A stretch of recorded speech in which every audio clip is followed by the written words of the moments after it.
Hello बच्चों एवं मेरे प्रिय साथियों, स्वागत है आपको अपने YouTube channel exam success classes. आज हम लोग देखने वाले हैं 10th क्लास का मैट्रिक ज्योग्राफी, जिसमें जो आपदा प्रबंधन है उसका देखने वाले हैं। आपदा प्रबंधन यह वन शॉट होने वाला है। जितने भी लेसन आपदा प्रबंधन में 1 से 5 लेसन दिए गए हैं, उन सभी लेसनों का जितने भी ऑब्जेक्टिव क्वेश्चन पूछे गए होंगे 2011 से लेकर 2025 तक आपके बोर्ड एग्जाम में, उन सभी क्वेश्चनों को आज हम हल करेंगे। और यकीन मान के चलेंगे कि यहाँ से कोई भी क्वेश्चन आपको नहीं छूटेगा। यहाँ से तो हलवा कर देंगे इस क्वेश्चन को। देखिए कैसे होता है। तो बिना समय गवाए हम अपने पहले क्वेश्चन की तरफ चलते हैं। इस चैप्टर इस सेशन का जो पहला क्वेश्चन है, निम्नलिखित में से कौन मानव जनित आपदा नहीं है। मानव जनित आपदा नहीं है, इसका मतलब वह क्या होगा? प्राकृतिक आपदा होगा। कैसा आपदा होगा? प्राकृतिक आपदा होगा, जिसमें प्राकृतिक घटनाएं क्या होगी? शामिल होगी। ऑप्शन ए सांप्रदायिक दंगा, ऑप्शन बी आतंकवाद, ऑप्शन सी रेल दुर्घटना, ऑप्शन डी इनमें से कोई नहीं। तो प्राकृतिक आपदा तो इनमें से कोई नहीं है भाई। सांप्रदायिक दंगा है वह भी मानव जनित आपदा है, आतंकवाद है वह भी मानव जनित आपदा है, रेल दुर्घटना है वह भी मानव जनित आपदा है। लेकिन आपसे पूछा क्या जा रहा है कि मानव जनित आपदा नहीं है, यानी प्राकृतिक आपदा है। तो प्राकृतिक आपदा इनमें से कोई नहीं है भैया। दिया रहा था भूकंप, दिया रहा था सुनामी, दिया रहा था, तो वो सब प्राकृतिक आपदा होता है। तो एक राइट आंसर हो जाएगा आपका ऑप्शन नंबर डी। अगले क्वेश्चन की तरफ चलिए। इनमें कौन मानव जनित आपदा है? मानव जनित आपदा इनमें से कौन है? ऑप्शन ए सांप्रदायिक दंगे, ऑप्शन बी आतंकवाद, ऑप्शन सी रेल दुर्घटना, ऑप्शन डी उपयुक्त सभी। चाहे वो सांप्रदायिक दंगा हो या आतंकवाद हो या रेल दुर्घटना हो, कहीं ना कहीं मानवीय घटनाओं से संबंधित होती है, इसलिए यह मानव जनित आपदा तीनों हो जाएगी। तो राइट आंसर हो जाएगा आपका ऑप्शन नंबर डी, इनमें से सभी। अगला क्वेश्चन है आपका, मानव शरीर के आग से जलने की स्थिति में जले हुए स्थान पर क्या प्राथमिक उपचार करना चाहिए? ठंडा पानी डालना चाहिए कि गर्म पानी डालना चाहिए कि अस्पताल पहुंचना चाहिए कि इनमें से कोई नहीं? तो भाई जले हुए स्थान पर आपको ठंडा पानी डालना चाहिए, ये ना कि गर्म पानी डाल देना और बाप चिल्लाएगा आदमी जाना कि जरल होगा होकर, तो उस स्थिति का बच के। तो जलते हुए स्थिति में कभी करना चाहिए तो ठंडा पानी डालना चाहिए, कहे कि उसको तो नहीं सके आप पहुंचे, आराम पहुंचे। बाढ़ क्या है? ऑप्शन ए है आपका प्राकृतिक आपदा, ऑप्शन बी है मानव जनित आपदा, ऑप्शन सी है सामान्य आपदा, ऑप्शन डी है इनमें से कोई नहीं। तो बाढ़ जो है वह एक प्राकृतिक आपदा है। तो 4 का जो राइट आंसर हो जाएगा आपका ऑप्शन नंबर ए हो जाएगा। अगले क्वेश्चन की तरफ चलिए। भारत में अत्यंत विनाशकारी भूकंप आया था, कब आया था? ऑप्शन ए 1934 में, ऑप्शन बी 1948 में, ऑप्शन सी 1967 में, ऑप्शन डी 1990 में। 1990 में। तो राइट आंसर हो जाएगा आपका 1934। भारत में जो विनाशकारी भूकंप आया था वह आया था 1934 में, बंगाल की खाड़ी की तरफ आया था। तो 5 का राइट आंसर हो जाएगा आपका ऑप्शन नंबर ए। अगला क्वेश्चन है 6 नंबर क्वेश्चन, निम्नलिखित में कौन मानव जनित आपदा नहीं है? मानव जनित आपदा नहीं है तो फिर भैया कैसा आपदा होगा? वो प्राकृतिक आपदा होगा। कैसी आपदा होगी? प्राकृतिक आपदा होगी। जब मानव जनित आपदा नहीं तो क्या होगा? प्राकृतिक आपदा होगा। आतंकवाद मानव जनित आपदा है, रेल दुर्घटना मानव जनित आपदा है, सांप्रदायिक दंगा मानव जनित आपदा है, लेकिन सुनामी जो है आपका क्या है? प्राकृतिक आपदा है। तो पूछा क्या है? मानव जनित आपदा नहीं है, इसका मतलब प्राकृतिक आपदा है, तो क्या होगा? सुनामी। 6 का राइट आंसर हो जाएगा आपका ऑप्शन नंबर सी। अगले क्वेश्चन की तरफ चलिए। सुखाड़ क्या है? जो सुखाड़ आती है, जो सूखे की स्थिति आती है, वह कैसी आपदा है? प्राकृतिक आपदा है कि मानव जनित आपदा है कि सामान्य आपदा है कि ऑप्शन डी इनमें से कोई नहीं? तो सुखाड़ जो है यह प्राकृतिक आपदा है, मानव जनित आपदा नहीं है। तो 7 का राइट आंसर हो जाएगा आपका ऑप्शन नंबर ए। अगले क्वेश्चन की तरफ चलिए। अगला क्वेश्चन है आपका, निम्न में कौन भूकंप का सर्वाधिक संवेदनशील नगर है? निम्नलिखित में से कौन भूकंप का सर्वाधिक संवेदनशील नगर है? Option A Dehradun, option B Ranchi, option C Hyderabad, option D Chennai. तो 8 का जो राइट आंसर होगा वह होगा आपका ऑप्शन नंबर ए देहरादून। अगले क्वेश्चन की तरफ चलिए। अगला क्वेश्चन है आपका, भूकंप से पृथ्वी पर पहुंचने वाली सबसे पहली तरंग को क्या कहते हैं? भूकंप से पृथ्वी पर पहुंचने वाली सबसे पहली तरंग की कौन सी तरंग है? ऑप्शन ए है आपका पी तरंग, ऑप्शन बी है आपका एल तरंग, ऑप्शन सी है आपका एस तरंग, ऑप्शन डी है आपका टी तरंग। तो पृथ्वी पर पहुंचने वाली जो सबसे पहली तरंग होती है वह होती है पी तरंग। तो राइट आंसर हो जाएगा आपका 9 का ए। अगले क्वेश्चन की तरफ चलिए। नंबर है आपका 10, सुनामी का प्रमुख कारण है? ऑप्शन ए समुद्र में भूकंप आना, ऑप्शन बी द्वीप पर भूकंप आना, ऑप्शन सी स्थलीय क्षेत्र पर भूकंप आना, ऑप्शन डी इनमें से कोई नहीं। तो भाई स्थलीय क्षेत्र पर भूकंप आएगा तो सुनामी काहे लाएगा? चाहे द्वीप पर भूकंप आएगा तो ओकरा सुनामी से क्या करना है? समुद्र में जब भूकंप आएगा तो क्या हो सकता है? सुनामी आ सकता है। तो 10 का राइट आंसर होगा आपका ऑप्शन नंबर ए। अगले क्वेश्चन की तरफ चलिए। क्वेश्चन नंबर 11, महासागर तल के कंपन का परिणाम है। महासागर तल के कंपन तल का क्या है? परिणाम है। महासागरों के तल में जो कंपन होता है या भूकंप होता है उसका क्या परिणाम होता है? ऑप्शन ए है आपका हिमस्खलन, ऑप्शन बी है चक्रवात, option C tsunami, option D इनमें से कोई नहीं। तो महासागरों के तल में जब कंपन होगा तो क्या उत्पन्न होगा? सुनामी आएगी। तो 11 का राइट आंसर हो जाएगा आपका ऑप्शन नंबर सी। अगले क्वेश्चन की तरफ चलिए। क्वेश्चन नंबर 12, भूस्खलन है। भूस्खलन जो मिट्टी का कटाव होता है, मिट्टी जो ऊपर से कट कट के नीचे गिरती है, उसका क्या, वह कौन सा है? प्राकृतिक आपदा है कि मानव जनित आपदा है कि सामान्य आपदा है कि ऑप्शन डी इनमें से कोई नहीं है? तो भूस्खलन भी क्या है? प्राकृतिक आपदा है। तो राइट आंसर हो जाएगा 12 का ए। अगले क्वेश्चन की तरफ चलिए। क्वेश्चन नंबर 13, निम्नलिखित में से कौन संचार सेवाओं का अंग है? निम्नलिखित में से कौन संचार सेवाओं का अंग है? संचार सेवा का मतलब सूचनाओं को पहुंचाने वाली सेवाएं। ऑप्शन ए समाचार पत्र, option B telephone, option C television, option D इनमें से सभी। तो संचार सेवाओं में टेलीविजन भी शामिल होगा, टेलीफोन भी शामिल होगा, समाचार पत्र भी शामिल होगा। तो 13 का राइट आंसर हो जाएगा आपका ऑप्शन नंबर डी। अगले क्वेश्चन की तरफ चलिए। क्वेश्चन नंबर 14, निम्नलिखित में कौन प्राकृतिक आपदा है? निम्नलिखित में कौन प्राकृतिक आपदा है? ऑप्शन ए आग लगना, ऑप्शन बी बम विस्फोट, option C tsunami, option D रासायनिक दुर्घटना। तो भैया रासायनिक दुर्घटना हो या बम विस्फोट हो या आग लगना हो, यह मानव जनित आपदा है, लेकिन भूकंप जो होगा वह एक का होगा? प्राकृतिक आपदा होगा। तो 14 का राइट आंसर हो जाएगा आपका ऑप्शन नंबर सी। अगला क्वेश्चन है आपका, निम्नलिखित में से कौन मानव जनित आपदा है? मानव जनित आपदा जो मानवीय घटनाओं से उत्पन्न हो सकती है।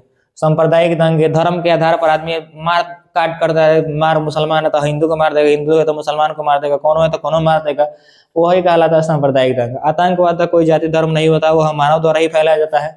महामारी, ऐसी कोई बीमारी चले जिसका कोई इलाज नहीं है, तो ये सब जो होता है वह मानव जनित आपदा में ही आता है। तो राइट आंसर हो जाएगा आपका ऑप्शन नंबर डी। 15 का राइट आंसर हो जाएगा आपका ऑप्शन नंबर डी। अगले क्वेश्चन की तरफ चलिए। मानव जनित आपदा है, मानव जनित आपदा है। ऑप्शन ए बाढ़, ऑप्शन बी भूकंप, ऑप्शन सी आतंकवाद, ऑप्शन डी सुनामी।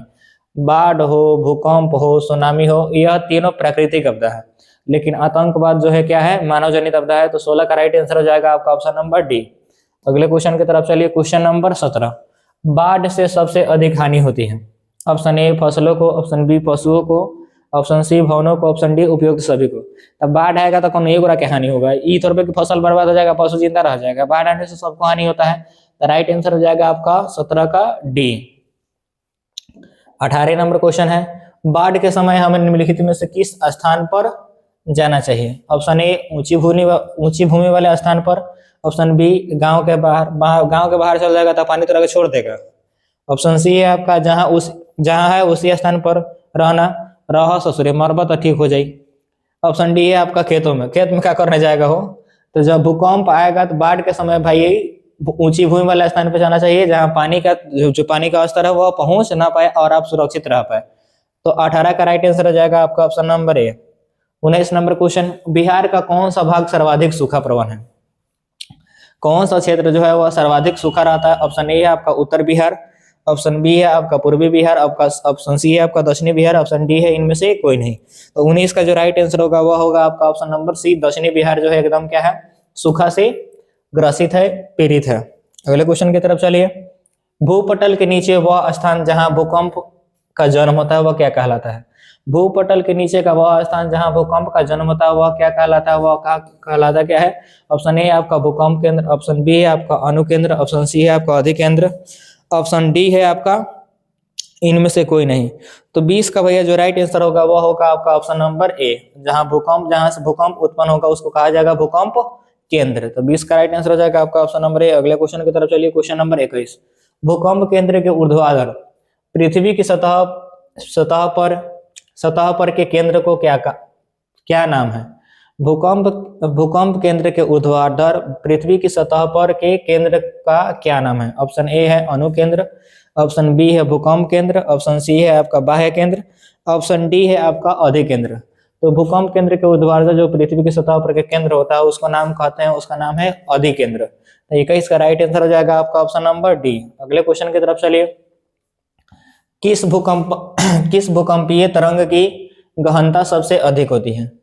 किस भूकंपीय तरंग की गहनता सबसे अधिक होती है, सबसे प्रभावित होती है? ऑप्शन ए है आपका पी तरंग, ऑप्शन बी है आपका एल तरंग, ऑप्शन सी है आपका एस तरंग, ऑप्शन डी है आपका टी तरंग। तो 22 का जो राइट आंसर होगा वह होगा आपका ऑप्शन नंबर ए, पी तरंग जो होता है वो सबसे गहनता उसकी क्या होती है, अधिक होती है। सबसे पहले महसूस होने वाला तरंग भी वही है, कौन सा तरंग?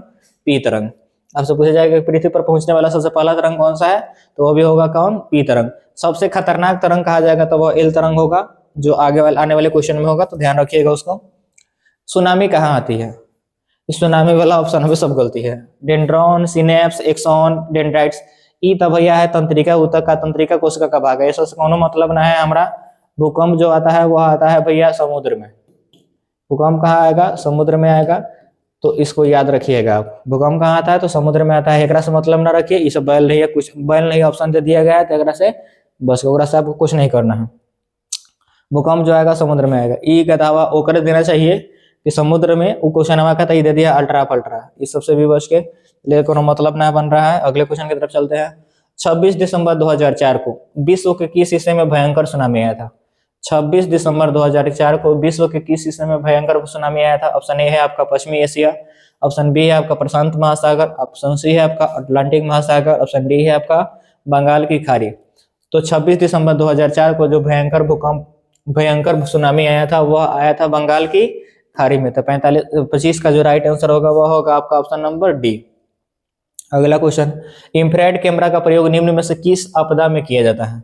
इंफ्रारेड कैमरा का जो प्रयोग होता है वह मलबे के नीचे दबे व्यक्तियों का पता लगाने के लिए होता है। मलबे के नीचे दबे व्यक्तियों का पता लगाने के लिए जिस उपकरण का प्रयोग किया जाता है उसका नाम है इंफ्रारेड कैमरा। तो वह किस आपदा से क्या होगा, संबंधित होगा? ऑप्शन ए बाढ़, ऑप्शन बी सुखाड़, ऑप्शन सी भूकंप, ऑप्शन डी इनमें से कोई नहीं। तो भूकंप आने पर मलबे के नीचे जो दबे रहते हैं व्यक्तियों उनका पता लगाने के लिए इंफ्रारेड कैमरा का प्रयोग होता है। तो 26 का राइट आंसर हो जाएगा आपका ऑप्शन नंबर सी। अगले क्वेश्चन की तरफ चलिए। क्वेश्चन नंबर 27, मकान में आग लगने पर निम्नलिखित में से कौन सा कार्य आवश्यक है? अब घर में किसी के आग लगेगा तो आप क्या कीजिएगा? ऑप्शन ए है आपका दरवाजे खिड़की को बंद कर दीजिएगा और ज्वाला छोड़ दीजिएगा, बढ़िया काम कीजिएगा, ऐसा नहीं कीजिएगा भाई। ऑप्शन बी है आपका आग बुझाने की प्रतीक्षा करना। लव ई तो महाबैल है। अब तू आग बुझे के प्रतीक्षा कर बहुत तले जितना होता है उतना जल के राख हो जाता है, तो तमाजा होता यो ठीक नहीं है। अग्निशामक को बुलाना, आप फायरमैन को फोन लगा सकते हैं, अग्निशामक को बुलाना चाहिए। ऑप्शन डी है आपका इनमें से कोई नहीं। तो मकान में आग लगने की स्थिति पर अगर कार्य कर सकते हैं तो अग्निशामक यंत्र आपको अग्निशामक को बुलाना होगा, फोन करके कॉल करके क्या आएगा वो अपना आग बुझाएगा, ना तो आप चल जाइएगा शराब के, वो काम नहीं कीजिएगा। आपदा प्रबंधन का प्रमुख घटक है। ऑप्शन ए स्थानीय प्रशासन, ऑप्शन बी स्वयंसेवी संगठन, ऑप्शन सी है गांव तथा मोहल्ले के लोग, ऑप्शन डी इनमें से सभी। तो आपदा प्रबंधन में स्थानीय प्रशासन भी सहयोग करेगी, स्वयंसेवी संगठन भी सहयोग करेगा, गांव और मोहल्ले के लोग भी सहयोग करेंगे। तो आपदा प्रबंधन के लिए इन सभी का होना क्या है, अनिवार्य है। सब अपनी अपनी सहायता से, सब अपने अपने सहयोग से क्या कर सकते हैं, आपदा प्रबंधन कर सकते हैं। अब बाढ़ के समय चाहे भूकंप के समय लोगों को राहत सामग्री पहुंचाकर। तो 28 का राइट आंसर हो जाएगा आपका ऑप्शन नंबर डी। अगले क्वेश्चन की तरफ चलिए। सामान्य संचार व्यवस्था के लिए बाधित होने का मुख्य कारण है। सामान्य संचार व्यवस्था के बाधित होने का मुख्य कारण क्या है? ऑप्शन ए है आपका केबल टावर का टूट जाना, ऑप्शन बी संचार टावरों की दूरी, ऑप्शन सी है टावरों की ऊंचाई में कमी, ऑप्शन डी इनमें से कोई नहीं। तो संचार व्यवस्था अगर बाधित होती है इसका मतलब है कि केबल टावर क्या होगा टूट गया होगा। तो 29 का जो राइट आंसर होगा वह होगा आपका ऑप्शन नंबर ए। अगला क्वेश्चन है 30 नंबर क्वेश्चन, सुदूर संवेदी उपग्रह रिमोट सेंसिंग उपग्रह का प्रयोग किस लिए होता है? ऑप्शन ए दूर संचार के लिए, ऑप्शन बी मौसम विज्ञान के लिए, ऑप्शन सी संसाधनों की खोज के लिए, ऑप्शन डी दूरदर्शन के लिए। तो सुदूर संवेदी उपग्रह का जो प्रयोग होता है वह संसाधनों की खोज के लिए होता है, जो डाटा एकत्रित करके रखता बताता है कि भैया कहाँ से कहाँ आपको कौन सा ऊर्जा स्रोत मिल सकता है, कौन सा संसाधन मिल सकते हैं। तो 30 का जो राइट आंसर होगा वह होगा आपका ऑप्शन नंबर सी। अगले क्वेश्चन की तरफ चलिए। क्वेश्चन नंबर 31, सर्वाधिक भूस्खलन प्रवण राज्य है। सर्वाधिक भूस्खलन प्रवण राज्य कौन सा है जिसमें ज्यादातर क्या होती है भूकंप भूस्खलन होता है? ऑप्शन ए है आपका उत्तराखंड, ऑप्शन बी है आपका उड़ीसा, ऑप्शन सी है आपका झारखंड, ऑप्शन डी है आपका मध्य प्रदेश। तो 31 का जो राइट आंसर होगा वह होगा आपका ऑप्शन नंबर ए। उत्तराखंड में भूस्खलन काफी तेजी से होता है। तो 31 का राइट आंसर हो जाएगा आपका option number A. 32 number question है, संसाधनों की खोज एवं प्रबंधन के लिए किस उपग्रह का प्रयोग किया जाता है। अभी इससे पहले क्वेश्चन आ चुका है कि संसाधनों की खोज के लिए जो प्रयोग होता है वह सुदूर संवेदी उपग्रह प्रयोग होता है। तो 32 का जो राइट आंसर होगा वह होगा आपका ऑप्शन नंबर बी। अगले क्वेश्चन की तरफ चलिए। क्वेश्चन नंबर 33, सर्वाधिक बाढ़ प्रभावित देश है। किस देश में सर्वाधिक बाढ़ आता है। ऑप्शन ए है आपका पाकिस्तान, ऑप्शन बी है ईरान, ऑप्शन सी है आपका बांग्लादेश, ऑप्शन डी है भूटान। तो सर्वाधिक बाढ़ जो आती है वह होती है बांग्ला, आपका हो जाएगा इसका राइट आंसर 33 का।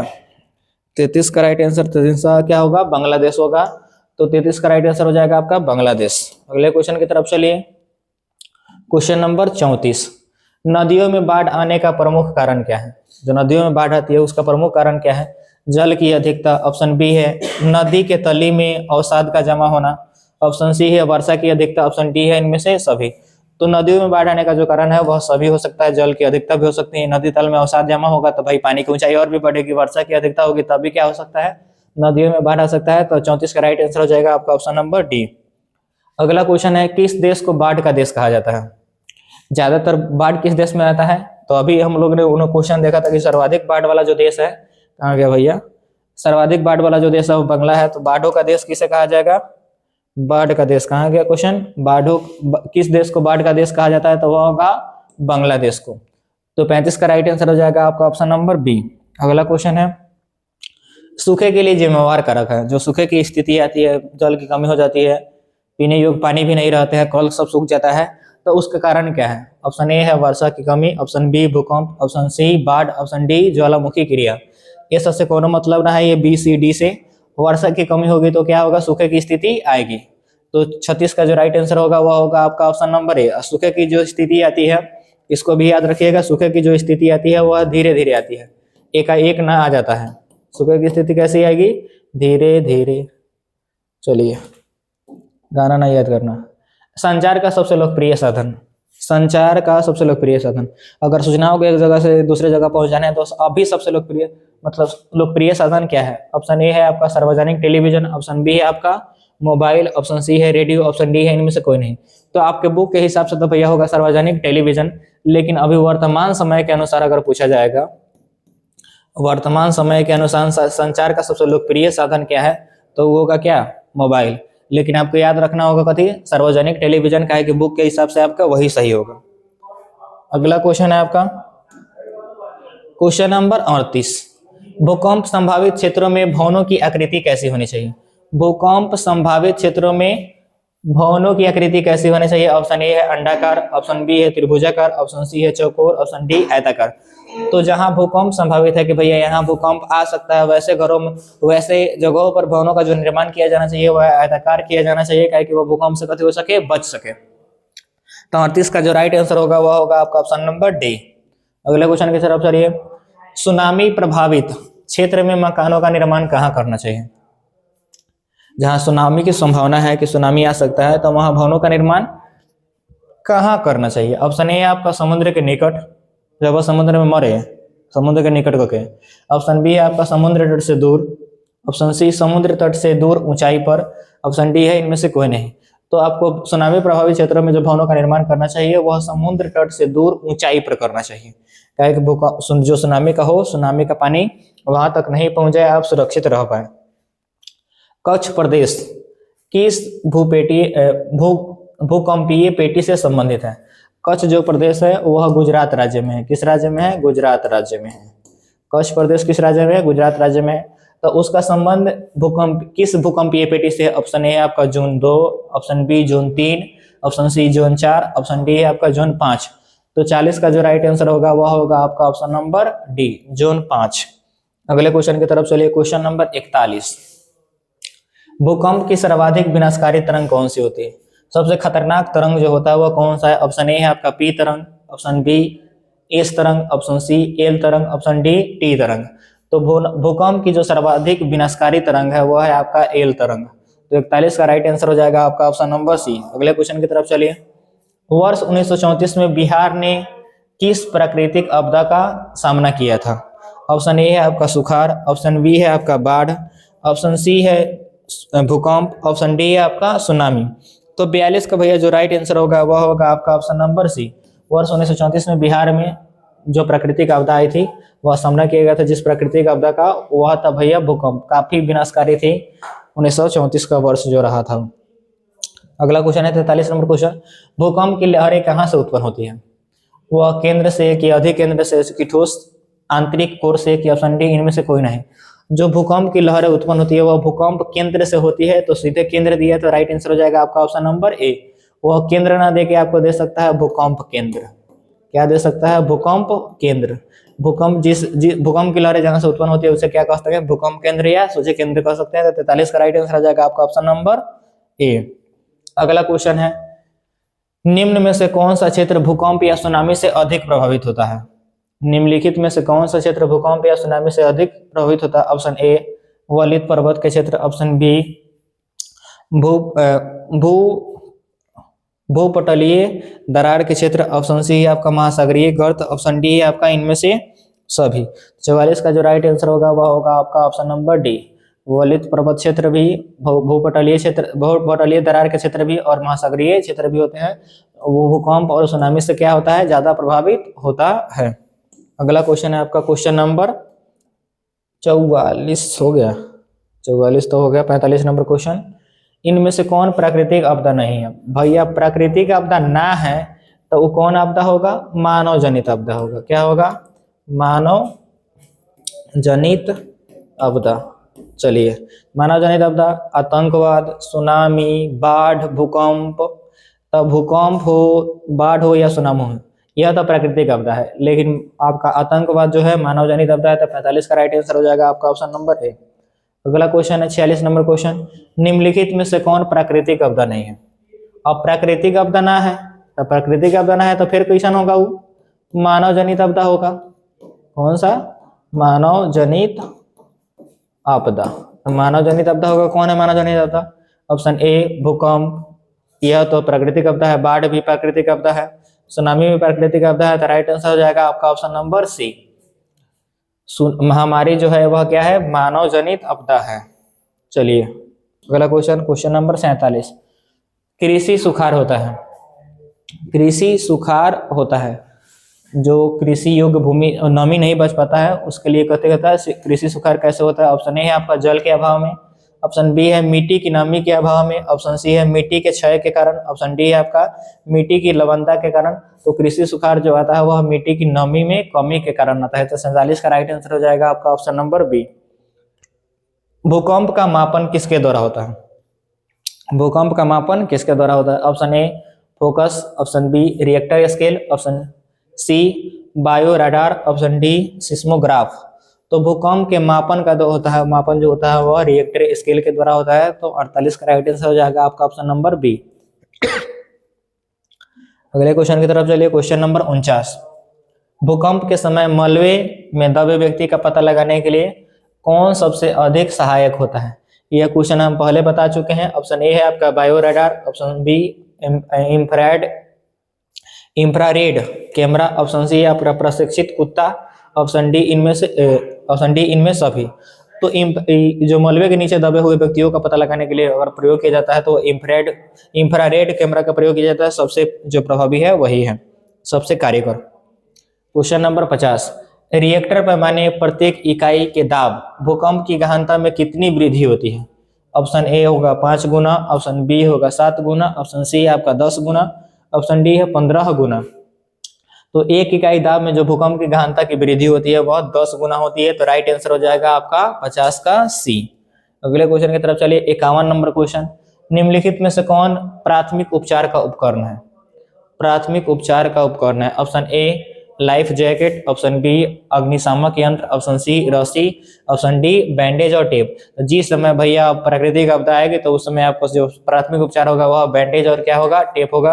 जो कटी फटी चीजें होती है उनको बैंडेज करिए और टेप मारिए और भेजिए हॉस्पिटल में, ना तो टिंगर जाएगा यही लगे। क्वेश्चन नंबर 52, आसवान बांध किस नदी पर है? आसवान बांध किस नदी पर है? ऑप्शन ए है नील नदी, ऑप्शन बी अमेजन नहीं होगा, अमेजन नदी होगा, ऑप्शन सी है आपका कृष्णा, ऑप्शन डी है गोदावरी। तो 52 का जो राइट आंसर होगा वह होगा आपका ऑप्शन नंबर ए, नील नदी पर आसवान बांध स्थित है। क्वेश्चन नंबर 53, रिएक्टर पैमाना का उपयोग किस आपदा में होता है? तो अभी तो हम लोग पढ़े हैं कि रिएक्टर स्केल का जो प्रयोग किया जाता है वह बाढ़ की कहाँ गया, भूकंप की गहनता के लिए होता है। इसके लिए होता है भूकंप की गहनता के लिए। 53 नंबर क्वेश्चन था आपका कि रिएक्टर पैमाना का उपयोग किस प्राकृतिक आपदा में होता है? तो भूकंप का है, तो ऑप्शन नंबर सी में है, तो राइट आंसर हो जाएगा आपका ऑप्शन नंबर सी। अगले क्वेश्चन की तरफ चलिए, क्वेश्चन नंबर 54, पूर्वी बिहार प्रायः किस आपदा से ग्रसित है?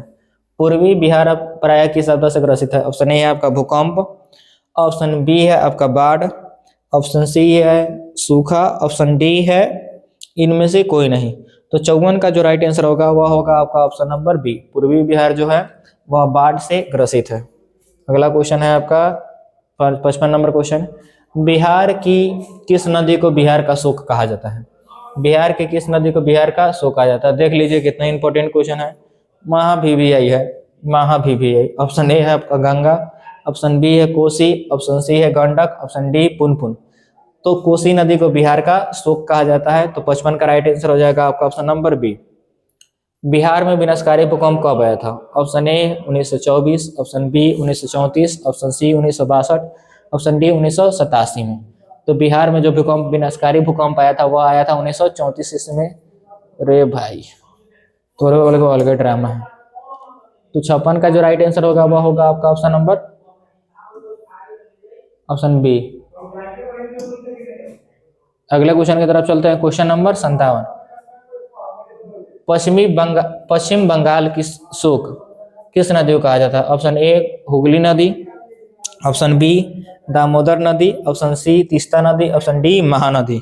तो 57 का जो राइट आंसर होगा वह होगा आपका ऑप्शन नंबर बी, दामोदर नदी को पश्चिम बंगाल का शोक कहा जाता है। बिहार का शोक कोसी नदी और पश्चिम बंगाल का शोक दामोदर नदी को। अगले क्वेश्चन की तरफ चलिए, बिहार का कौन सा बाढ़ग्रस्त क्षेत्र है? ऑप्शन ए पूर्वी बिहार, ऑप्शन बी पश्चिमी बिहार, ऑप्शन सी दक्षिणी बिहार, ऑप्शन डी उत्तरी बिहार। तो सबसे अधिक अगर बाढ़ग्रस्त अगर क्षेत्र है तो वह है उत्तरी बिहार। तो 58 का राइट आंसर हो जाएगा आपका option number D. 59 number question, महासागरों की तली में होने वाले भूकंप को किस नाम से जाना जाता है? Option A tsunami, option B चक्रवात, ऑप्शन सी भूकंप, ऑप्शन डी ज्वालामुखी। तो 59 का जो राइट आंसर होगा वह होगा आपका ऑप्शन नंबर ए सुनामी। सन 2001 में भारत के किस राज्य में भयंकर भूकंप आया था? सन 2001 में भारत के किस राज्य में भयंकर भूकंप आया था? ऑप्शन ए है आपका Rajasthan, option B Bihar, option C Gujarat, option D Maharashtra. तो 60 का जो राइट आंसर होगा वह होगा आपका ऑप्शन नंबर सी, गुजरात आया था, जिसकी आवृत्ति जो थी वह 7.7 थी। 60 का राइट आंसर हो जाएगा आपका ऑप्शन नंबर सी। अगले क्वेश्चन, भुज किस राज्य में है? Option A Rajasthan, option B Gujarat, option C Madhya Pradesh, option D Karnataka. जो भुज जो है वह गुजरात का हिस्सा है। अगर आपसे पूछेगा कि कच्छ प्रदेश भी किस राज्य में है तो क्या है, गुजरात में ही है। अगले क्वेश्चन की तरफ चलिए, क्वेश्चन नंबर 62, लेकिन लिखा गया है 60। ज्वालामुखी उद्गार से कौन सा पदार्थ निकलता है? Option A lava, option B जलवाष्प, option C gas, option D इनमें से सभी। तो ज्वालामुखी से लावा भी निकलता है, जलवाष्प भी निकलता है, गैस भी निकलता है। तो राइट आंसर हो जाएगा आपका option number D. Question number 63, किस आपदा का संबंध पृथ्वी की आंतरिक संरचना से है? पृथ्वी की आंतरिक संरचना से अंदर। ऑप्शन ए बाढ़, ऑप्शन बी रासायनिक आपदा, option C tsunami, option D इनमें से सभी। तो 63 का जो राइट आंसर होगा वह होगा आपका ऑप्शन नंबर सी सुनामी। किस आपदा का संबंध पृथ्वी की आंतरिक संरचना से है? चलिए, उम्मीद करते हैं कि वीडियो अच्छी लगी होगी। अगर अच्छी लगी हो तो लाइक शेयर और सब्सक्राइब जरूर करें, साथ ही साथ अपने दोस्तों के पास शेयर जरूर करें। मिलते हैं अगले क्लास में, तब तक के लिए जय हिंद।